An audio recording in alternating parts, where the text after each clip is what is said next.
stuff happens that hurts, causes us stress or distress that basically doesn't go away. It's a trauma. It could be a big trauma or a little trauma. And then because of the way our brain is wired, we're human beings, we like to make meaning. You know, for example, like you look at any philosophy, the deepest question you can ask is, what is the meaning of life? So we are constantly going through life thinking, well, what does this mean? And we say it to each other sometimes out loud. Well, what does that mean? What does this mean? And we're constantly doing it. Now, when something hurts, especially when we're kids, we say, well, what does this mean? But the key thing is we say, well, what does this mean about me? And in that moment, we make a decision.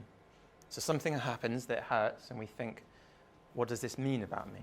And now that's unconscious, and it's also automatic. So you don't know that you're doing it. And most of this, you know, you have no idea that you've even done it. And some people are kind of waking up to thinking, oh my God, I've formed this belief about myself and life, and I didn't even know I'd done it, because that was in the realms of I don't know what I don't know, which is the realms of what we call blind spots.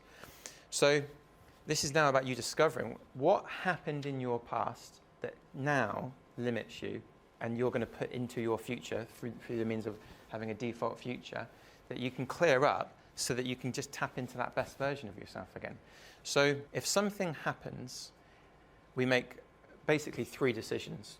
One decision is, what does this mean about me? Another decision we make is, what does this mean about life? And then the third decision is, what does this mean about how I'm going to navigate life?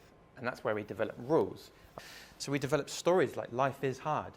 I'm not good enough. I'm worthless. And I'm going to do this to compensate for it. That's the stories that we tell ourselves. So the second you get free from these stories, the second you're actually more free and then powerful in life. And the way to get free of these stories is to see them for what they are. Stories, fiction, not truths.